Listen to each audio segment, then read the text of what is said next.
If you had the power to make someone's day, would you do it? Like, everybody has these amazing feelings of gratitude and happiness and everything inside of them for one another, but only a small amount ever gets expressed. Like, be kind to everyone. You never know what's going on behind closed doors, and it costs you nothing to be nice.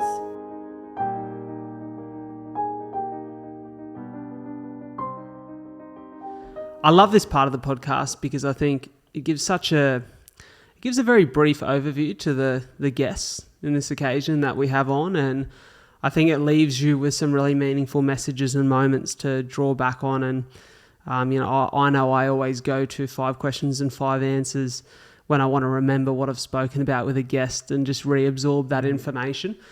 So I'm going to hit you both with these questions. I'll let you answer and have your own answers. Maybe some are the same and you can allude to that. But I guess we'll start off with you, Stellsy. Question number 1. And I forgot question number 1 on my last podcast and the guest reminded me. It happens. It happens to the best of us. Question number 1 is, what's a book or a podcast, if you could only recommend one, that you'd recommend to the audience? Oh my God, I listen to so many. I feel like, it depends if you want like self-help or a laugh. Can I give one for both? Yeah, go for it. Do I have to name a particular, like, specific episode? Or No, just in general. Definitely Jay Shetty. I feel like he's got something for literally anybody and everyone. And then that's for your self-help. And then for a laugh, Happy Hour with Lucy and Nikki. I like it. They're fun. That's a diverse answer. I like that. Bid, yourself? Okay, book first, probably. Oh, am I supposed to do a book as well? Nah, book either. Or a podcast, but probably, and it's not really a book itself. It is a book, but it's not like a standard book. So it's Momentary Happiness by Charlotte Freeman. Oh yeah, So I remember you were buzzing on this for a minute. It's just got some really cool things. It's like if you've got like literally 2 seconds, 3 seconds, like on a train or whatever it may be, just flick through. I was sort of reading 1 page a day, just so I really absorbed it and took it in and saw how it impacted that day-to-day life sort of thing, and if I could implement it anywhere or there was any positives. So I thought that was really cool. And podcast, I'm going to go way back, and I've said this so many times, and it's so old now, but it's great. What really was one of the main things that really got me out when I was at my lowest was probably Project Mindset. So it was actually Kevion, who was actually Kevin Sturdivant, was actually he's a real estate agent, but his guest that he gets on, he targets the 7 equities, so mindset, hustle, everything, and basically it's just really, really good because his guests are so fantastic, and that I still go back and listen to that today, even though I've listened to it like 6-7 times. You find your favourites and you go do back that and re-listen. Like Jay Shetty, fantastic. You've got Imperfects, great. Hugh Van Cullenberg. Yeah, it's one we like at the minute, right? I could listen to Hugh chat day in, day out. And it's I'm the biggest Hugh nut hugger, eh? We spoke about this the other day. Like Hugh himself, like he seems like one of the greatest guys you hear. But he's just so easy to listen to, and even though he's speaking, like, ability's not someone that you'd see on like a he's guest speaker. He's a normal dude. He's a normal guy. He's been a teacher. He's got a family. He feels in touch. He is, which is the thing. Very in touch, and he's very, very calming and easy to listen to. So if you're stressed out, if you're anxious, if you're whatever, throw him on, and it's huge. Yeah, so amazing. You can't go wrong. I love it. We'll skip to number 2. Number 2 is Stellsy. Once again, we'll kick off with you. A skill you'd recommend mastering that significantly improves your life. Skill or attribute, we'll say. Is self-love one? Of course. Yeah, I feel like if you, like, how can you expect anybody else to love you if you can't love yourself? And going back to what Zach said before about love being that kind of middle ground for so many things in your life, I think, like, you need to be able to love yourself and be happy with you to enjoy and, like, I'll speak on that, and because I know exactly what you mean. I think that right now and the idea of being present are probably the things that I have to work on the most. And I think it's something that so many people have to work on. Well, everybody needs to work on it, but it's not something that you work on it and it's done. It's like, it's constant. You have to continue to work on yourself forever. Like, Well, I think you can fool yourself to think that employing self-love once or twice means that you're going to have it forever. And then it just takes a little situation that flips that on its head and maybe makes you reflect on yourself, or you sort of spotlight you and your actions. Yeah. And that can crumble pretty quickly. So you're right. It is a definite, it's a journey, it's a quest, it's open-ended. You have to always work on it and be willing to put the time and effort into loving yourself. Great point. Bid? That's great. On that as well, on Stellah's thing, just being able to be by yourself, be comfortable by yourself. So, not needing others around to feel accepted, to feel okay, like to be able to be at your happiest by yourself. Not in an introverted way, but just being able to literally feel comfortable getting a coffee by yourself, go for a walk by yourself, doing whatever by yourself. I think that's huge. For sure. Because if you can deal with life's problems yourself, then you can get through anything. You shouldn't have to rely on other people or vacation or whatever to get through stuff. If you can get through stuff yourself first before tackling those, you'll be sweet. That's a pleasure. That's something I've been thinking a lot about lately. Is I think someone who I find that when I have a question and I'm seeking an answer, to be more mindful to sit with myself and ask myself why I'm feeling that way, what I want from this situation, what's the right decision for me. Because I think in life, and it's, we talk about it all the time in mental health, it's so important to feel as though you can speak to others, and it's so important to reach out and ask for help when you need it. But I think we've gotten so focused on that in areas of our life where it doesn't mentally affect us or impact us, it's just moments that we need to get through and work through. We don't actually come back to ourselves. And I think for a lot of the time it leads to people, I know it has done for me, it leads to almost a little bit of resentment where you think, far out, why did I listen to that person's advice? Because also, I didn't do what I wanted to do or what I needed to do. Yeah, and also dependency, man. If you're obviously going to everyone else to seek advice, to seek help and that, and you don't tackle it yourself first, then when you come to a problem where you can't have access to friends or books or podcasts or whatever, anything else, you've only got you. Yeah. So you need to be able to show you can handle that yourself. So, you feel confident in any situation. But another one which I was actually going to say first, and you can obviously attest to this more than anyone, is the ability to talk and storytell and be able to hold your own and be able to have a conversation and really feel confident when you're speaking.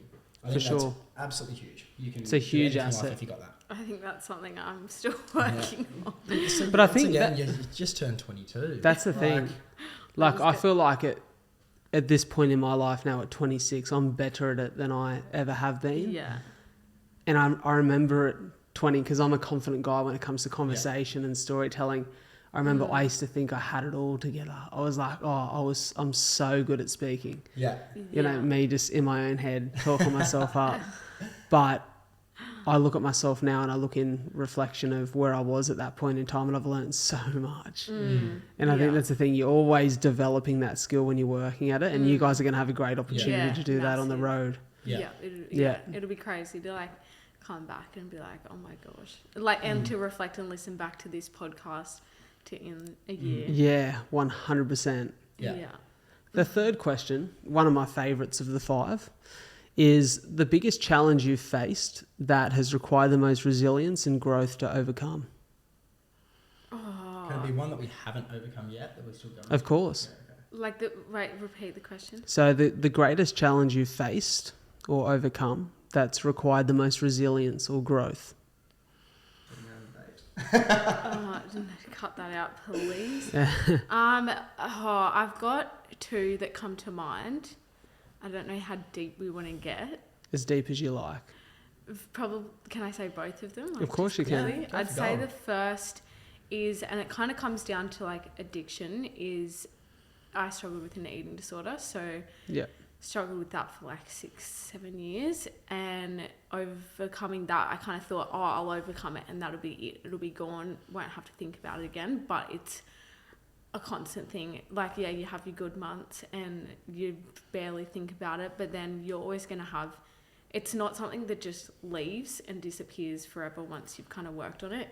It comes up often in life, or when you're struggling or when you're going through pain. It's often that thing that you turn to control. So that has been a massive hurdle to overcome, and yeah, it's taken a lot of resilience. And the second would be having one of my best friends had an accident recently, and yeah, sitting next to her in a hospital room contemplating whether she was going to make it or not, having to pour 110% of your energy into like pouring into love into that room and being positive and just trying to give her the best possible outcome that you can kind of try to give, but also putting 110% into being realistic and not getting your hopes up was so draining. And to not know for so long how it, like, if she was going to be okay, and seeing the impact that has on the people and relationships you have around you, like, yeah, that was hard. Well, I can say from the outside looking in and from speaking to you guys every day, you've done an amazing job as a friend in that situation, and you've done so well. And also with the eating disorder, I feel like that there'll be so many people listening to this who can relate to that, and probably link then your answer to question 2 with that journey of constant self-love. So you're doing amazing, Stellsy. And I feel like I should quickly, side note, I keep going to you, Zach, and saying bids. For people going, what the fuck is he talking about? That's what we call Zach, so bids. So hopefully that makes some sense. Yeah. But yeah, so I guess I'll be quick, but 3 potentially. So one is a perfectionist side, dealing with not, you know, because especially being on the road, and Stells has brought up this point many times, is I'm not going to be able to like redo things or go over stuff, like being okay with not having the most perfect video on YouTube for the first episode, you know what I mean? Like just being more accepting of just being a bit raw with a lot of stuff. Definitely. Which I think, sorry to quickly add on, I think that like something that I've learned over the years of working on social media is your audience actually appreciates that a lot more than seeing a saturated perfect life. Like they want to 100%. See. Yeah, definitely.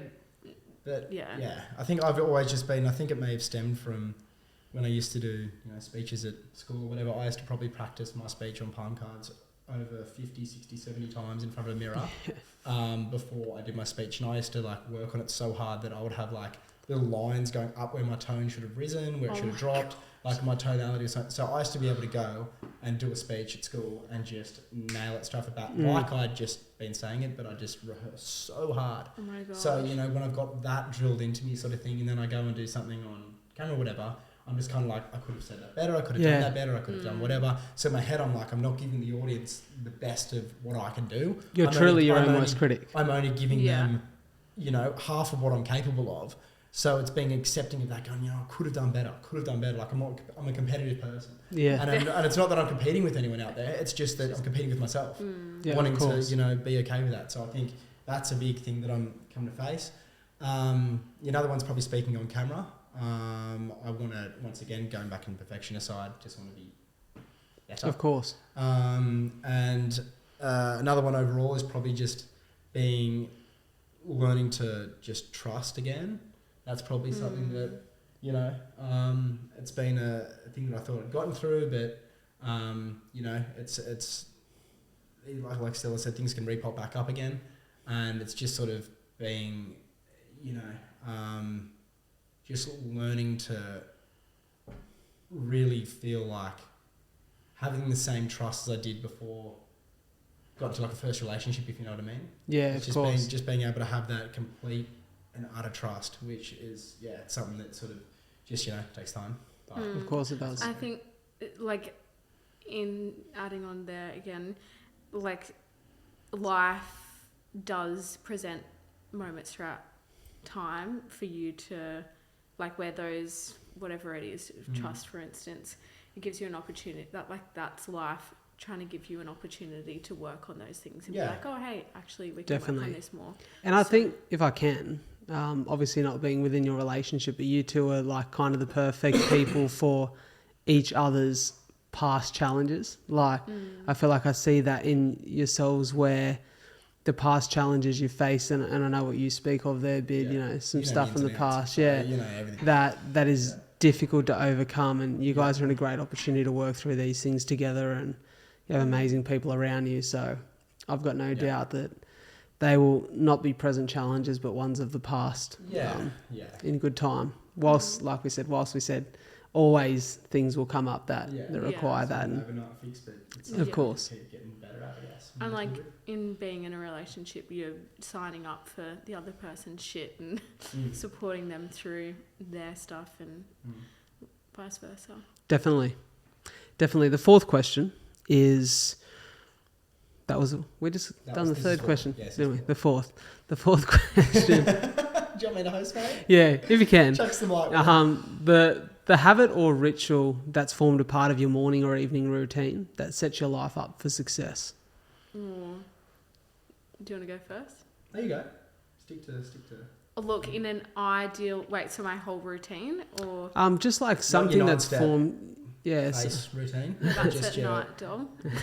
Just like a morning or an evening ritual / routine that you feel sets you up for success. For example, for me, like getting up and exercising early is a huge part of the success of my day. Yeah, I feel like waking up before the sun's risen to exercise and then watching the sunrise is like, if I've gotten both of those things in, I'm like, okay, I can be so much more productive with the day and feel so much more positive.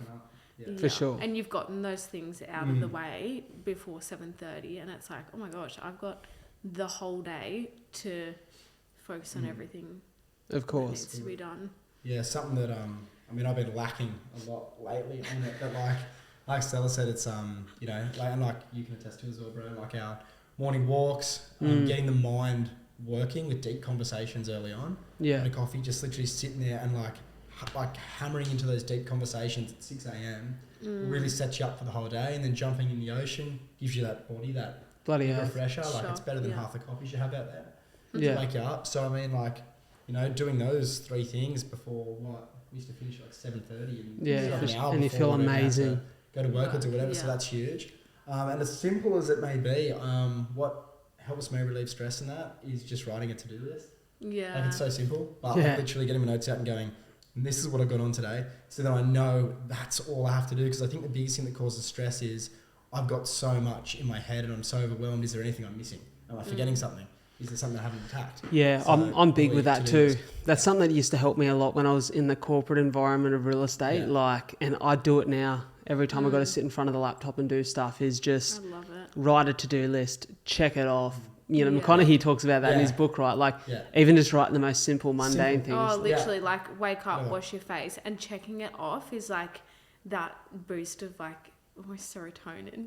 It's also looking at what's the next 5 minutes in front of you. It's another big thing, another little tip to relieve stress and anxiety is don't think about everything in a whole picture. Look, and I say this time and time again, look at what is happening in the next 5 minutes of your life. What do you got to do? I literally have to go put this cup in the sink. I'm done. That's the only task I really got to do. Simplify it. So simplify it. That's all you got to do. Go tick that off. Then what are you doing for the next 5 minutes? Great. Hit that. Yeah. Like it doesn't have to be 5 minutes, 10, 20, whatever it may be, but you know what I mean? Just really simplifying everything and just looking at the small things, not the bigger picture going, I've got 47 tasks to do. Where do I start? What do I do? It's so overwhelming. You just put more pressure on yourself. Yeah. Of course. I feel like something I like to do with my to-do list, and I've just started doing this, is like on Sunday writing out, okay, I've got the biggest to-do list. I write it out in columns, like 5 minute, like less than 5 minute, more than 5 minute urgent, and then your bills and expenses that have got to come out. And then I like put my little 5 minute ones at the top of each day so that I'm accomplishing something.